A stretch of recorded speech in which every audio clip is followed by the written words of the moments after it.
Revolutionary talk for revolutionary times. Promoting peace, liberty, and prosperity around the clock. LibertyTalk.fm.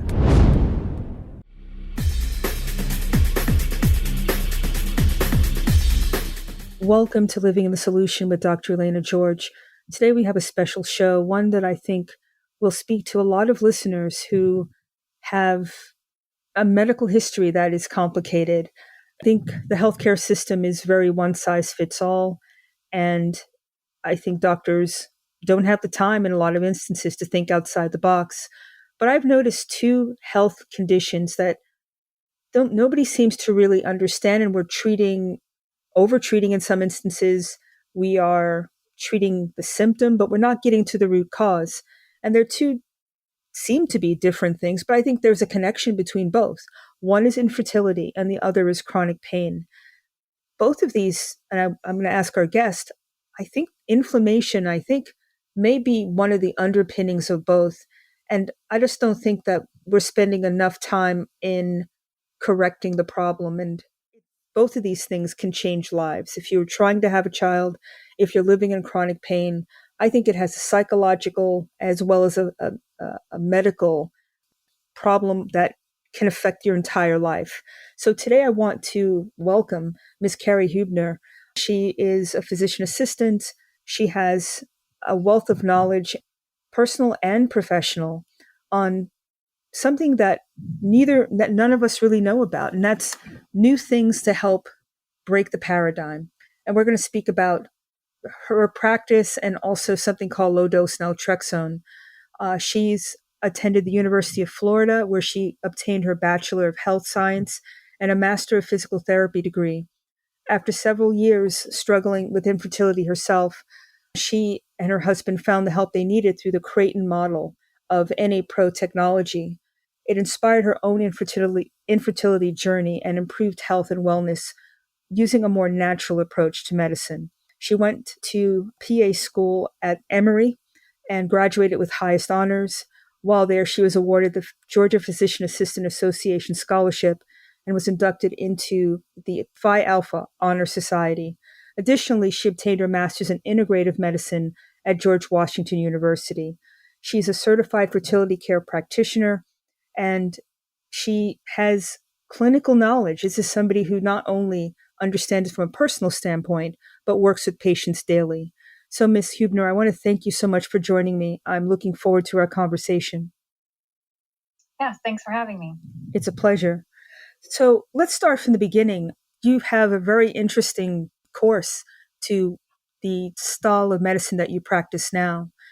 What brought you into this sphere? I mean, integrative medicine and integrative health is something that's, to me, the best kept secret, but most people don't know about it. Yes. And I didn't know about it either, really, until we kind of had our own health issues. So, as my bio mentioned, we had several years of infertility, and it was through NaProTECHNOLOgy, which stands for Natural Procreative Technology. So it's more natural approach to infertility. And while we use drugs and even restorative reproductive surgery, the whole point of it is to restore the body, restore the fertility, make the body do what it was designed to do, instead of kind of forcing the body to be pregnant and kind of jumping over what the underlying issue is, like many of the treatments we have today. So it was kind of through that I got interested more in just a natural approach, just from a reproductive aspect. And then my second son, when he was born, had a lot of health issues, and his pediatrician at the time was sort of changing the way he practiced to a more natural, more functional, more integrative approach. At the time, I was very skeptic. I'm kind of a natural skeptic. So it was kind of like, what do you mean diet changes are going to help him with his, sleep and reflux issues? And so I kind of, just thought, didn't really believe it until he was really sick, hospitalized many times. He had significant growth issues, hospitalized because he was so bad. And nobody could give us any answers, not even the head people at some of the head pediatric hospitals in the country. And so really out of desperation, I sort of tried to change things that I could control: health, diet, what we were exposing to, toxins and things like that. And it made such a difference, not only in his health, but really the health of our whole family. And I think sometimes you don't really realize how bad you feel because you've felt so bad and so tired and such a fog for so long until you start feeling more normal again. Then you realize how bad you really did feel. Mm-hmm. And it was through that experience that it just became very interesting to me. And I'm just kind of I'm always a learner, a lifelong learner. And so just became interested on my own and started delving into it. And when we moved here to Atlanta, there's nobody here that practiced NaProTECHNOLOGY at the time. And so there was just such a shortage of providers that both focus on infertility and integrative medicine. So I decided, I had 5 kids actually at the time, all conceived through the help of NaProTECHNOLOGY. So I went back to PA school when my youngest was 5 months old, to study, medicine. And of course, going to traditional school medicine is going to teach me a lot of things that I know, but it's not necessarily going to teach me the integrative and more the wholeness side of medicine. And so I decided to get another degree in integrative medicine because I think there's a place for both conventional and integrative medicine, and to combine the two is kind of what I was looking for. It's interesting. I think most people who think of integrative side of healthcare have a personal story. And I really love the fact that you said that both can cohabitate. There's this, I think, I don't know if we think this way, but there seems to be this feeling that you can't have both, that it's either one or the other. One is better than the other, and the other should be poo-pooed. I love the fact that you're saying that the whole point of integrative is to use what's good and what works on both sides Right. of the thought process. And, I don't know I'm not a GYN, but I know the whole fertility pathway, the standard approach has been a lot about medication and treatments and trying to really control the hormonal aspect of getting pregnant. I'm going to take a step back. Is there more infertility now than there was, let's say, 10 or 15 years ago? I want to answer that question first. Yes. I mean, I don't have the data on that, I don't think, but I think it would be not out of the realm to say, there's a lot of diseases that are increasing in our chronic disease, and infertility is kind of, you could put that in that class, diabetes, cancer, autoimmune diseases. That I can definitely say because I wrote my thesis on it. The autoimmune diseases have increased, threefold. And I do think the infertility is definitely increasing for many factors. Women are waiting longer. 20 years ago, it was people were conceiving more in their early 20s. Now it's more, late 20s, early 30s. And then, all the endocrine disruptors we have in our environment, and just a lot of different things that play into infertility. But yes, I do think the incidence of infertility is increasing. Autoimmune disease, we need to add that to our conversation because I see that just exploding. I don't remember, I'm an ENT, I don't remember this much autoimmune thyroid, hypothyroid, hyperthyroidism than I've ever seen. So this, to me, there has to be something underpinning it. And I wonder, I know we're going to go to a break soon, but I want to start the conversation. Do you think inflammation is a major underpinning of these problems? Yes. Heart disease is another one. I think inflammation is a big precursor and part of that disease process. But for most diseases, any chronic disease, inflammation, I do think plays a big part. But I know we're going to go to break in a few minutes, but I want to go into what the definition of inflammation is. I think people think of it as you hurt yourself, the swells, and it's something that's done to you, right? It's some sort of injury. But it's more subtle than that, isn't it? And I'll let you answer that on the other side of the break when we come back. You're living in the solution.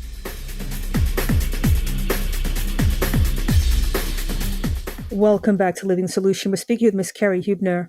And before the break, I was asking you about inflammation. Everybody thinks of it as an injury that you can see. But is it more subtle than that? Yeah. So, I mean, right. You bang your knee on the table and your knee swells, and that's your body doing what it's supposed to do, right? Because inflammation it comes in the form of fluid, and that brings you all the white blood cells and the macrophages and the things that are eventually going to kind of heal that. But just like swelling causes pain, there's definitely a downside to inflammation. And what a lot of people don't understand is that there's a lot of low-lying inflammation. So it's not necessarily like your whole body is swelling and you're seeing bruising and things like that. But there's a lot of inflammation that happens, like in the gut, for example. or in your blood vessels, which is why it's, related to heart disease sometimes.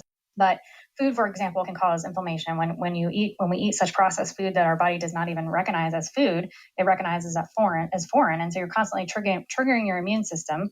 And your immune system is designed to bring inflammation because that's how it does to fight things off or to try to heal things. But when you're doing that all the time, eventually that's going to cause some chronic damage as well.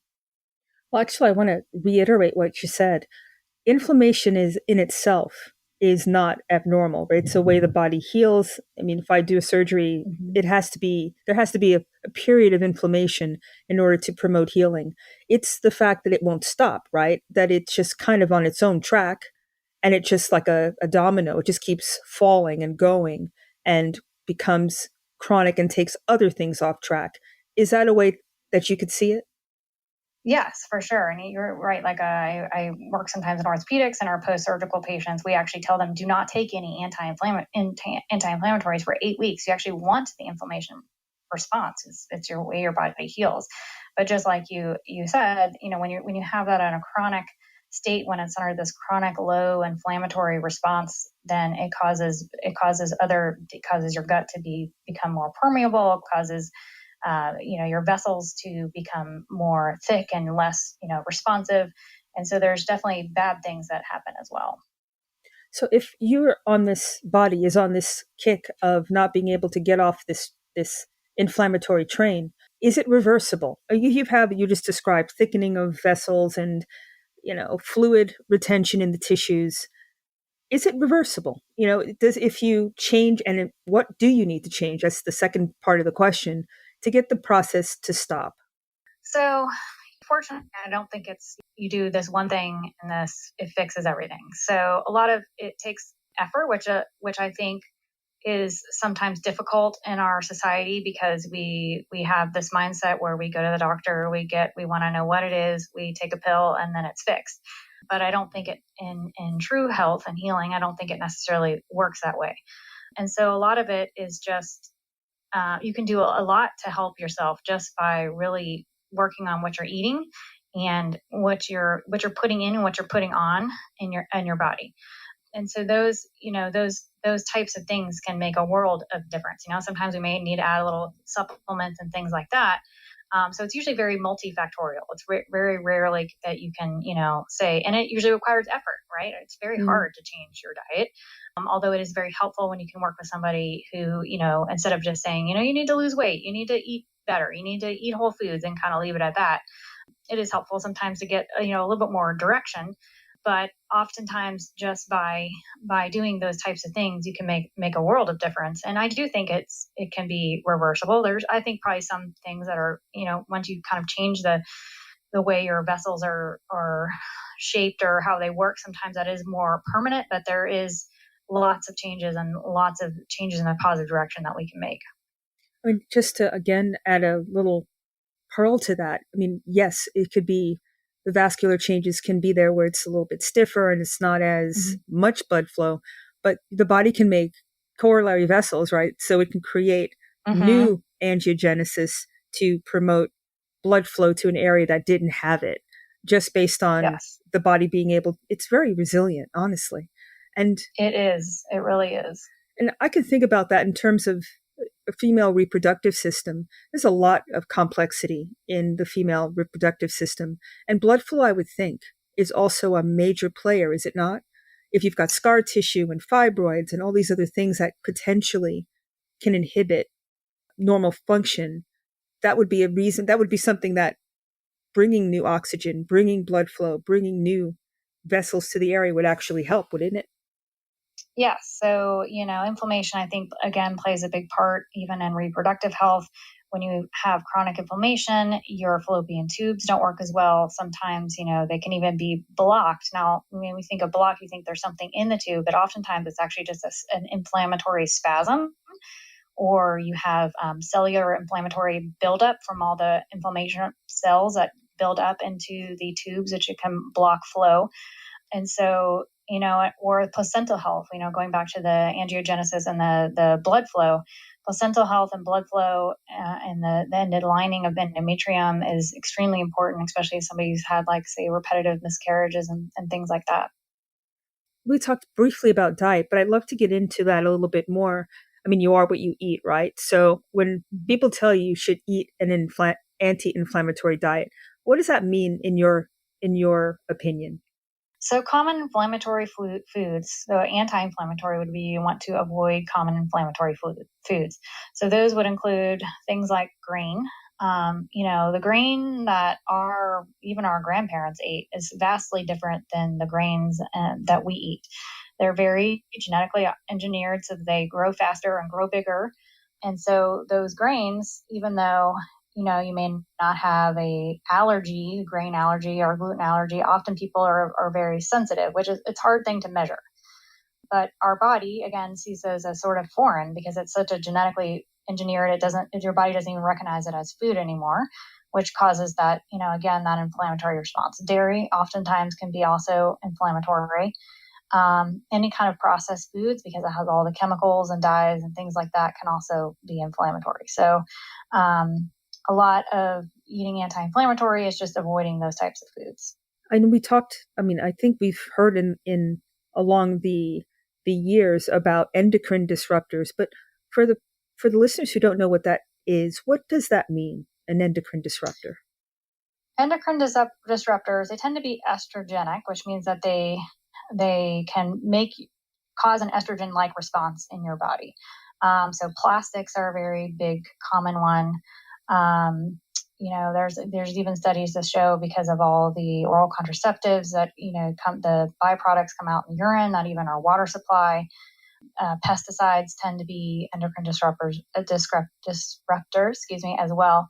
And so all of that can affect your fertility because your reproductive hormone should come from your ovaries, your progesterone and estrogen. So when you have other areas, even endometriosis implants, those can also be endocrine disruptors. So when you have your brain is being stimulated by other chemicals from other sources, it can change how your body works. It's such a complex system, and we didn't even touch on medication. So I would think that people are on the cholesterol lowering medications, even thyroid medications if they're hypothyroid. I mean, that must also come into play. I mean, because I don't think we talk about it enough, but the hormones are fat soluble. I mean, you have to have enough fats or lipids or the essential fats in your system in order to make them. So have you asked people or done a deep dive on their medications and figured out, hey, this needs to go, or we need to streamline that so that we can get your body working properly again? Yes. So the big one I deal with, just because I have a lot of reproductive age women with either fertility issues or anxiety, depression, things like that, are the oral contraceptives. Those definitely, that oral contraceptives are basically designed to take a very normal system and make it abnormal. You're taking a working system and suppressing it, which can cause a host of all other things. But yeah, statins sometimes too, and I actually have a whole like a program where you can look at all different kinds of medications and different, nutrient depleting things that it can cause as well.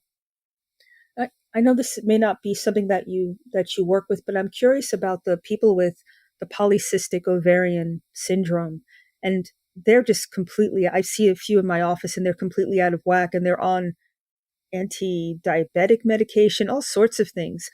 Do you see that, and is that an inflammatory condition as well? Yeah, so inflammation, definitely. I see a lot of PCOS. Again, tends to be very multifactorial, but yes, inflammation, definitely plays a response into it, especially if they're overweight and insulin resistant, and that's like you said, the fat soluble, like all those, they tend to be estrogen dominant because it's all stored in their fat cells, and yes, inflammation plays a role in that as well. It seems that when you get somebody who's totally out of balance, you've got so many things that you actually have to start bringing back. Again, it's a big question, but where do you start? I mean, is it the psychological side? Is it the food? How do you get it rolling? So my intake, basically my first, when we consult and we talk, I like to get a good history on all things. I ask them about, their mental health history, any trauma, anything, because all of that can affect your physical health, your spiritual health, because I believe, that whatever your spiritual beliefs may be, maybe they're not the same as mine, but that's okay. Whatever your spiritual beliefs are, those affect your physical health. So, and I think that, if you're a Christian, that your spiritual health, needs to be, I ask about their prayer life and how that's going. And then of course their diet, how much they're sleeping. If you're not eating well and you're just eating whatever, junk, and you're only sleeping 5 hours a night, then no matter what I do, it's not going to help you. So I kind of look at sort of the whole thing. And then I'll usually pick the areas of, where they're depleted the most. But oftentimes I start with a lot of labs, and we look at all their, a lot of their nutrients, vitamins, their adrenal health, their thyroid health. And then I like to do dietary antigen testing. So often we'll start there. So in terms of the food, what tests do you normally order? So I use a dietary antigen test through Precision Point, which actually here in Atlanta, but it's the most comprehensive test I've found, because it looks not only at IgG response, but also complement response. So you have different types of immune reactions in the body. So you have the IgE response, which is the allergy response. So that means you eat eggs and you break out in hives. That's a classic allergy. That's an IgE response. But then you have IgG, which are it's more of a sensitivity. So it's sort of more of a smoldering fire. So you eat something and it might be a day later, you're feeling, brain fog, you're feeling tired, you're feeling bloated, but it's harder to target because you didn't just eat it. And so it goes through 100 different foods, 100 different foods that it looks at to see if you have this IgG response to that particular food. But it also looks at complement, which is a really important piece of the puzzle, because complement can really amplify IgG response. And so not all tests kind of look at, if you do like the Everly Wells, really popular, that's just looking at IgG. This test that I use looks at several different subtypes of IgG and the complement response as well. So it's a blood test. You get that done, and then it helps us to really see which foods you really have a sensitive to. And I find that my sicker patients will have a lot more, because their gut is just very unhealthy, really inflamed, and it is tending to overreact to everything, because it's just kind of on overdrive. And so I will sort of design their diet. Usually we do like a very restrictive diet for the next month or 3 months, avoiding all the foods that they react to. And then, the goal, though, is to, of course, be able to reintroduce some of these foods as their gut kind of heals and their inflammation decreases and their immune response is much more normal.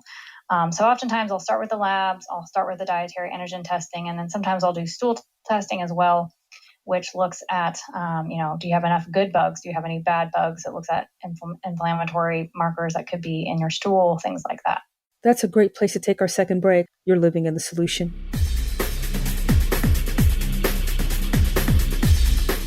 Welcome back to Living Solution. We're speaking with Miss Carrie Huebner, and you can go to her website, senecasacenter.com, and you can learn about what they do and also make an appointment. So before the break, you were talking a lot about the GI tract. And I think most people don't realize that 70% of the immune system is actually in the gut. So if you have this degree of inflammation and poor, how can I put it, all these markers that are messing with the body's ability to function, it kind of makes sense that it may also be the epicenter of the cause of things like autoimmune disease, right? Correct. Yes. I mean, the gut is everything we put into our bodies goes through the gut. Our body has to process it, so that is definitely a big part of our health. Do you recommend things like probiotics? Yes, although there are some people that really cannot tolerate probiotics, especially people with SIBO. And so we have to be careful.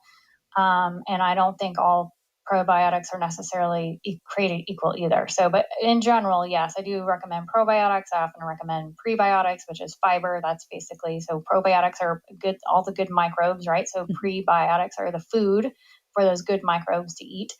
And so that those two tend to be a common thing that I will recommend. Something that I've found in terms of the ENT side and the sinuses is mold. That seems to be, and we live in the South, so it seems to be one of those triggers that unless you know what you're looking for or start looking at it, you can totally miss. And it messes with the entire GI system. It's every mucosal lining, at least in the sinuses, is flame on. You can't do anything until you remove them or actually detox them. Are you seeing that at all as part of a trigger? Yes. So, and that's when we were talking about the gut and sort of being, the root of many problems. I find it's often deeper than the gut, and it's mold was on my front of my brain. So I'm glad you mentioned that. But, I do find there's often some sort of chronic infection underlying all of this, Lyme, mold, or some kind of environmental, heavy metal or something like that.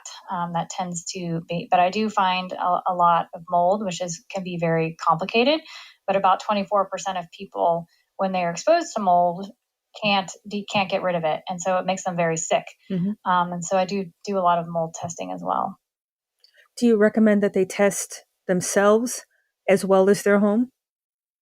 Yes. So you got to find the exposure for sure. So, if you're trying to treat the mold, if you don't get them out of the exposure of mold, then it doesn't really help very much. So you have to use a trusted mold remediation or somebody to come test. It's often in soft woods and foods. Actually, a lot of foods have mold, like corn, things grown in warm, moist environments. Coffee's another big one. I pretty much only drink bulletproof coffee because of that reason. So it's a cleaned, processed coffee so that it's gotten rid of a lot of the mold, but a lot of coffee, Starbucks, things like that have a high mold content. No, nobody would even think about that in those terms.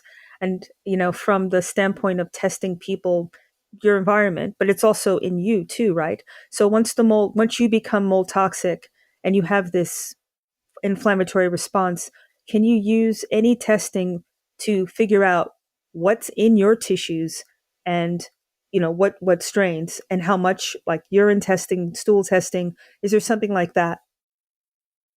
Yes. So it's called a mycotoxin test.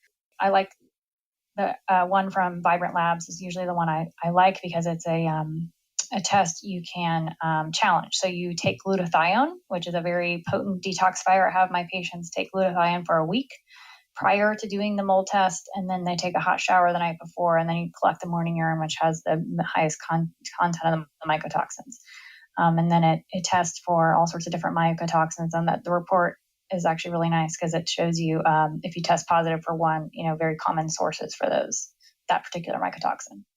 That's really awesome. And I'm sure from a standard healthcare perspective, that's not even thought about. I mean, people would have been put on every single thing to suppress the immune response without getting to the root cause. That's what I really love about your approach, is that you seem to be looking for the cause of the problem, not just treating the symptom.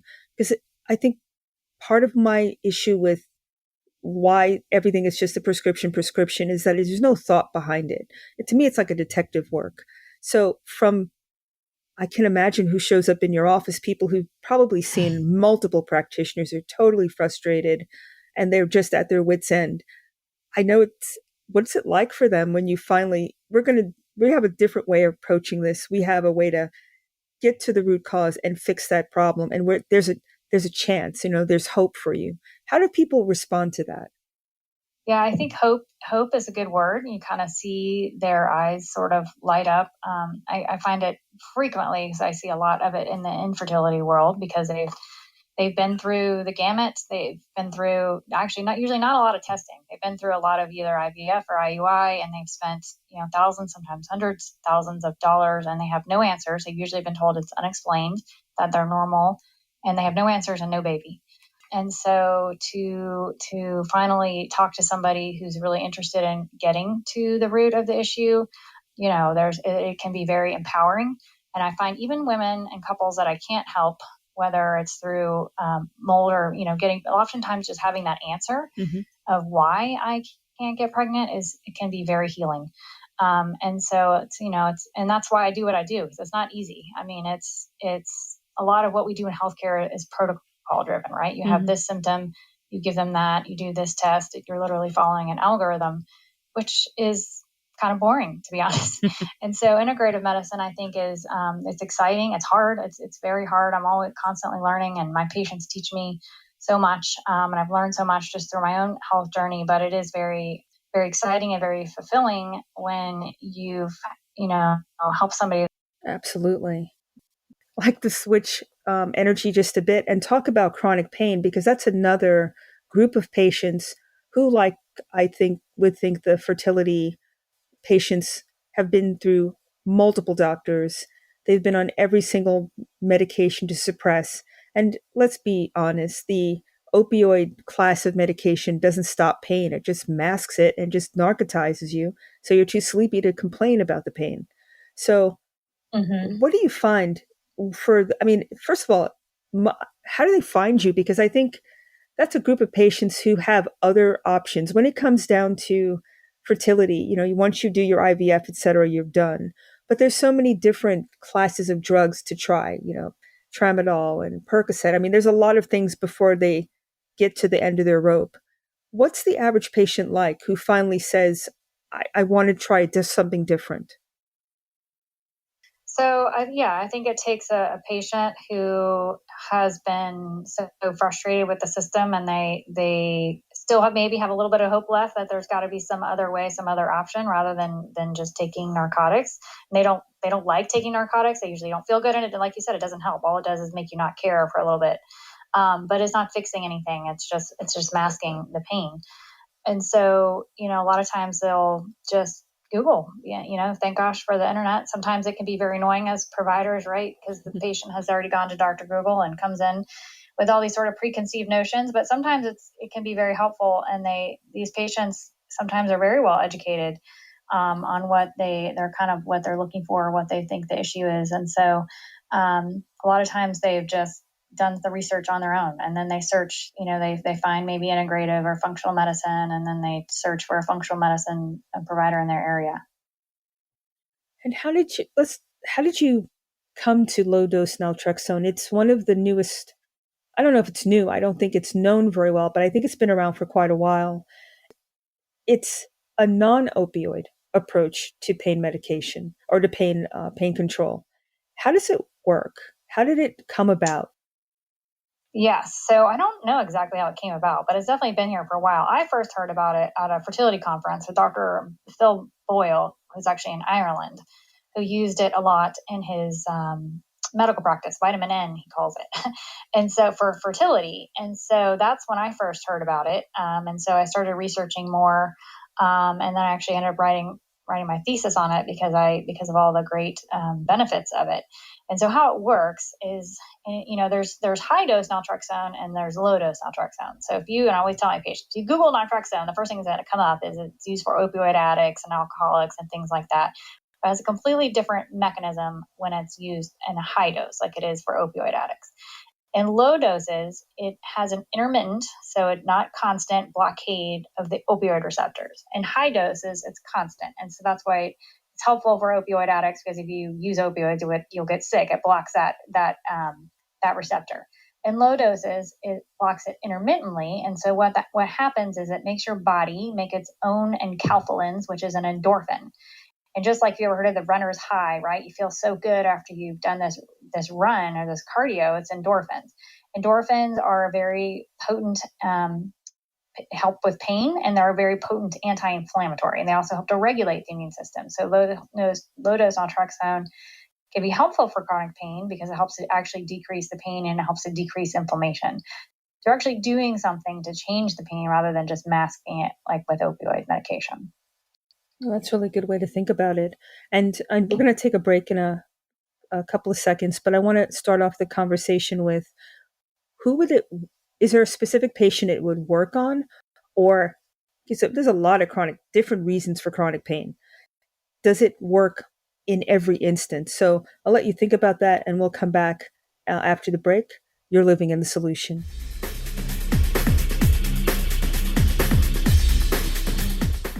Welcome back to Living the Solution.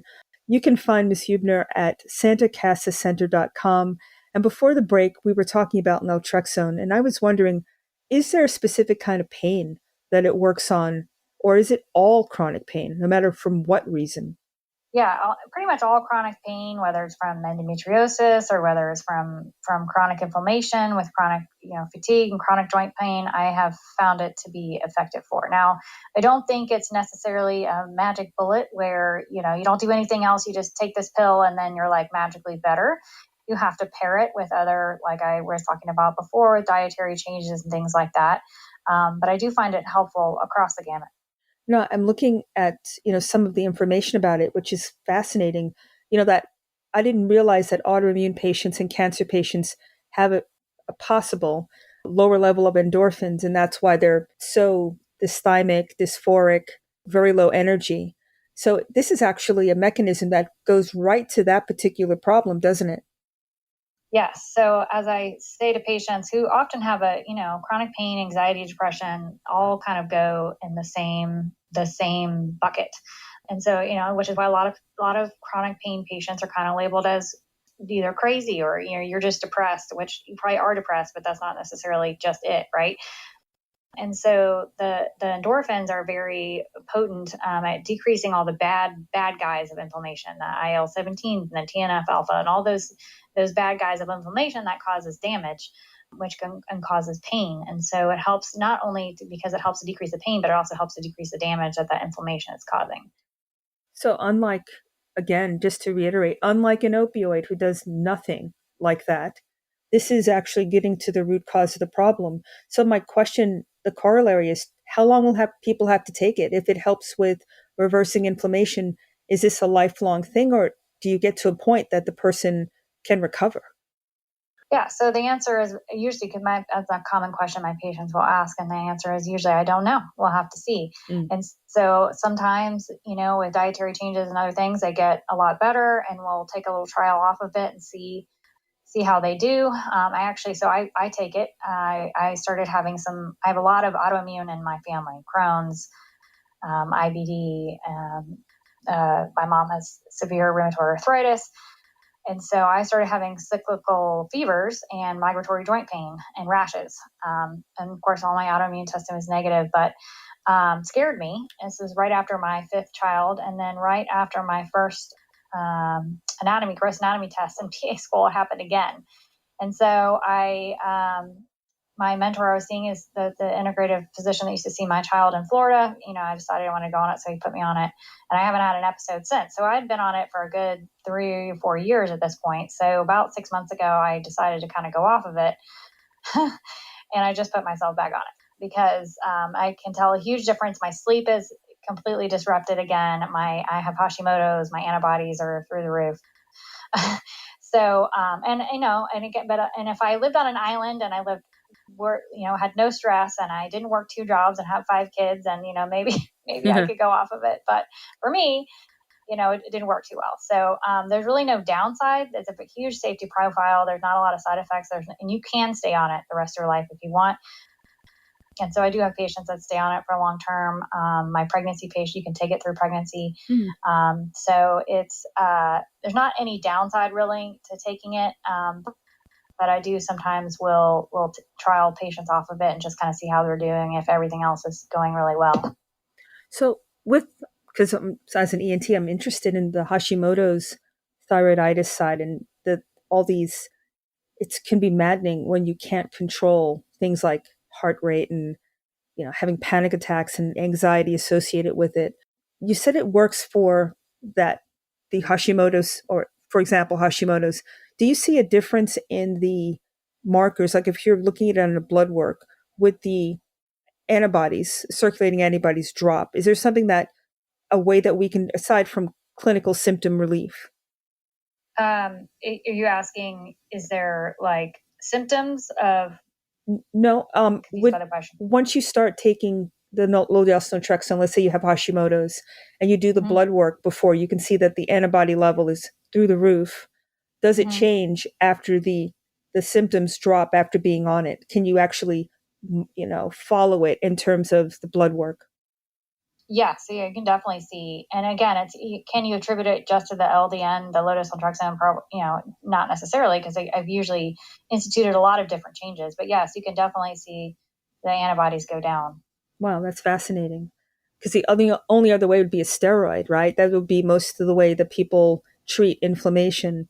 This is a whole different ballgame where there really isn't, you're not suppressing the immune system like you could with the prednisone. People don't gain weight. I would imagine, like, retain water and all the things that happen when people are on prednisone.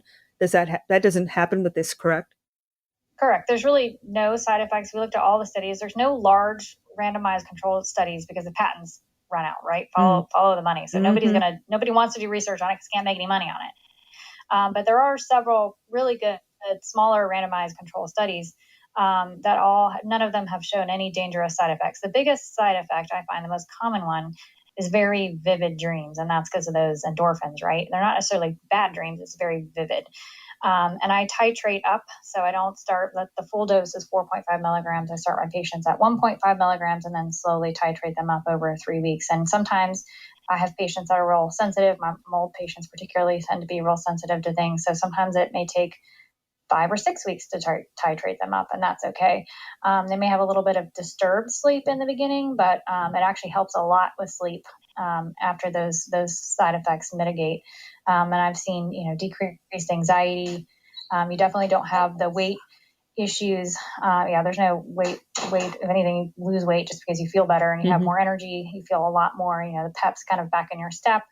And then, of course, a lot of the symptoms with autoimmune can be affected as well. Decreased joint pain.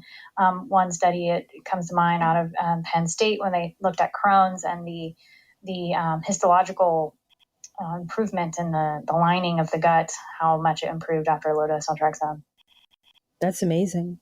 And would it work outside other illnesses such as neuropathy? Let's say diabetic neuropathy. That's another very difficult pain management because gabapentin doesn't really do anything. So is that something that you think naltrexone would be something that someone could be helped with? Yes, I do. There's not really much I don't think it could potentially help with.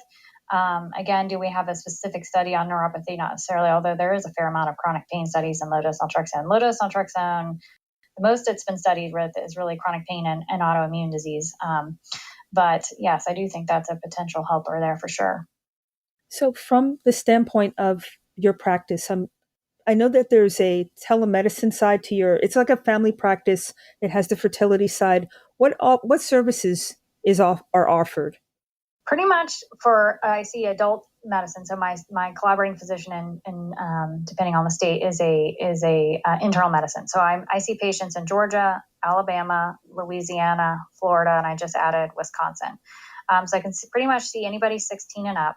I see a lot of infertility, women's health, hormonal issues, but then I can do general family medicine, urgent care. I do. So pretty much I can see men, women, pretty much anything in that realm I can do. And people can come, as we just said a second, people can come to the office, but you can also do telemedicine as well. How many services, or what are the services, I should say, that you offer through telemedicine? So I actually only do telemedicine. I don't have an office. Oh, okay. So everything Gotcha. I do is, So, but, it's amazing. That's one, as bad as COVID was, that's one of the big blessings that came out of COVID is it really has helped to advance telemedicine. And so I can order labs. And even I do take some insurances. I take Blue Cross Blue Shield. I take Cigna. I take TRICARE and Medicare. And so, but I've, pretty reasonable cash-based prices, especially for functional medicine, because some of them can be pretty expensive. But you can go, to whichever lab your insurance covers. I can order all that, send you the lab order. You go wherever you are in those states. And then you can, I get the lab results. I can order all the specialty testing. Most of it is home kits. So they send it to your house and you do the urine test or the stool collection at home. And so that can all be done. Any hormone testing. A lot of the fertility stuff is, hormone testing or labs. I work with several different surgeons across the Southeast that I can, refer you to. And so pretty much anything can be done through telemedicine these days. I think where there's a will, there's a way. And the fact that a lot of this, and it sounds kind of earthy crunchy, but it's listening, isn't it? Having the time to listen to the patient's story and not cut them off and not poo-poo them. Isn't that to me, that's the crux of being a good physician? Do you find that because it is telemedicine and you're spending the time, that patients feel free to just let it all hang out. Yes. And I want them to, right? Because there's so many things that's part of their story that they may not even be telling me that's telling me something. Mm-hmm.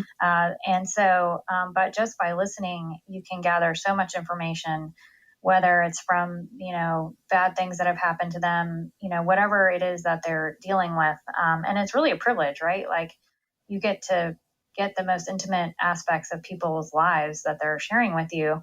And so, yes, it is. And it's a huge part of what I do and treating the whole person, whether it's, spiritually, mentally, physically, it all goes into the well-being of the person. And so it really is, it's an honor to be a part of that, to be let into the patient that way. I absolutely agree. And there's nothing more rewarding than having someone come in. You can see how, the energy is just depleted. They're just disconnected. And by the time they leave, they just feel like they've got a new lease. I think there's nothing that can compare to that as a practitioner. Yes, it keeps me going. I often sometimes it's, you get so busy with life and wonder why you're doing what you're doing. And then, get on with the patient or maybe you've helped somebody that nobody could help before, maybe I get a text with a positive pregnancy test and after so many years. And so it really does keep you going. It is why I do what I do. And giving back in my own health and the providers that have helped me so much. And so it's I think this is why most providers go into medicine, but it's unfortunately very rare to actually get to do this because we're in most offices, you got 5 minutes, you're so busy, you got to see as many patients as possible. And so it's not really set up to do this kind of medicine. Well, I applaud you because it takes courage and it takes the ability to stand your ground and say, this is how I'm going to do it. I don't care what anybody says. So I really appreciate that.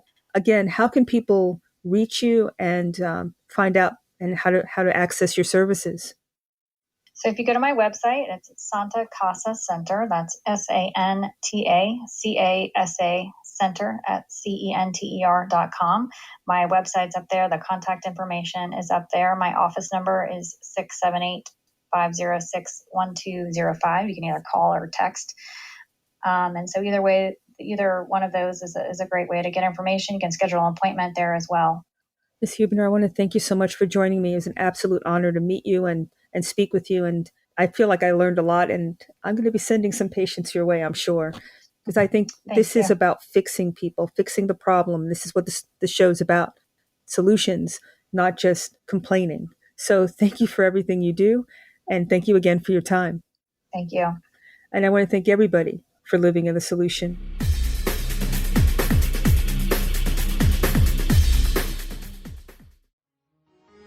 Revolutionary talk for revolutionary times. Liberty Talk FM.